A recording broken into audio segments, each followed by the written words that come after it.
serious stuff because the accusations in the trial against Sean Diddy Combs are just really hard to hear and read about. And I mentioned earlier, on the train, it's what a lot of people are talking about. You know, his former partner, Cassie Ventura, for more than a decade she was his partner. She spent the last 2 days detailing the alleged abuse. Unfortunately, you probably know more survivors of physical and sexual abuse than you might think. Yeah, and according to the Rape, Abuse, and Incest National Network, 1 out of every 6 American women have experienced sexual violence. Here to help us understand how this affects our mental health is psychotherapist and friend of the show, Olivia Verhulst. Welcome back to New York Living. Thank you. I'm honored to be here. And I know you guys have just met. Yes. I got to say that the one good thing, if there is any good thing about this trial and all the shenanigans about it, is that at least it allows us to have a conversation about something that is extremely pervasive and often concealed. And this is domestic violence, particularly sexual violence against women. It's a real issue, and we just don't talk about it enough. Yeah, I couldn't agree more. And with that, I'd like to hold space for kind of 2 truths at once here. One is, it is so important that we're shining light on this topic at New York Living. And this is an incredibly nuanced topic that involves so much complexity, cultural implications that we can't possibly cover in 6 minutes, right? With that said, there is so much to say on this topic.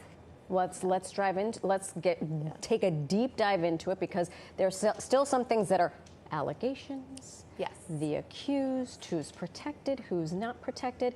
For all the folks who are watching this, who are choosing to watch this, what is your message to them? Because I find now, if I'm listening to a podcast, there's a warning. Trigger warning, we are going to be discussing X, Y, or Z. There's no trigger warning with this. This is, your eyes are wide open or they're not. So a couple different thoughts. For survivors, something that I want to share with them is how they can cope with some of this. I'll say that they are the expert of themselves, so they know how to ground themselves in what works best. Some things I would recommend is safety affirmations, naming the facts, like, I'm not in that TV screen, I'm right here.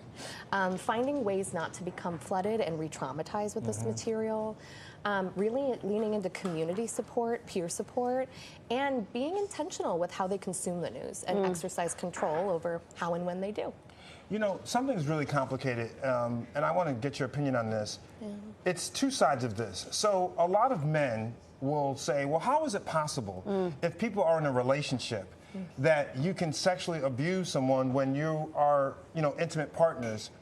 On the female side, how are they able to voice and stand up and say that even though we are in a relationship and have intimate relations, this actually is not okay? So you have 2 things here going on. There's so much there, and Ian, I'm glad that you asked that question and just brought to light that sexual trauma and sexual abuse does happen in marriage.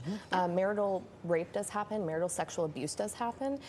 These are things that are not spoken out enough, and I think it's important that when it comes to survivors and what they should do, it's important for us to name that we can't tell them what they should do. I don't have the answer for that person, because at the end of the day, we don't know the variables and resources that they have to leave and how traumatic it will be for them to leave or to stay. And I'll get more on that later with additional tips and steps they can take if they'd like to. Let's get into those right now, because I think that would be key for folks. Yeah, so I think with survivors who are looking to leave and just looking for tips on next steps, we can think about things like the domestic violence hotline, individual therapy, creating... And that's anonymous, right? People... Yes, confidential, free. Great point. That's important to name for folks. And also creating a safety plan, that's going to be key. And confiding in loved ones that we know are safe people. That's just a few off the top of my head. I love that.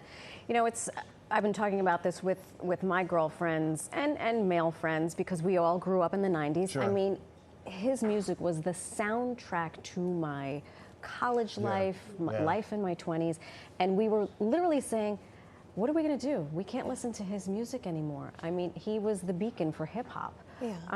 What do you think those smaller communities, or even larger communities, need to do to sort of reconcile with this? And again, we're not solving this in 6 minutes. Of course, but what you're referencing, right, is grief. When we see a celebrity that we once admired, loved, look up to, disappoint us in this way, there's grief there for communities. That's okay to name.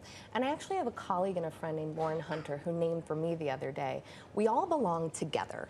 And so the outrage that we're feeling, it's also the same thing that's going to motivate hope and change and activism going forward. So we are not hopeless here. We're here talking about this, and this is happening everywhere. And I think it's also important that people have to realize there is no stereotype of people who are abusers. They come in all shapes, sizes, income levels. That's right. There's no, model. It could be anybody. And so, you have to have your eyes wide open, and when it happens, you have to believe it, because some people say, I can't believe it. I would never expect that to happen. Absolutely. I mean, again, we don't know what's going on behind closed doors. Everybody has a story that we can't see. Yeah. And again, we don't know, we can't say what's going to be best for survivors. As friends and loved ones of survivors, we can show up in a non-judgmental, confidential, support-giving way for them. Very well put, Olivia Burholst. Thank you so much. Always, always words of wisdom. Yes. I suspect we'll have you back as this thing continues to unfold. Thank Always you so a pleasure. much. Thank you. If you or someone you know is a victim of sexual assault or domestic violence, we have the numbers for 2 hotlines on your screen, anonymous, and they are both open 24/7.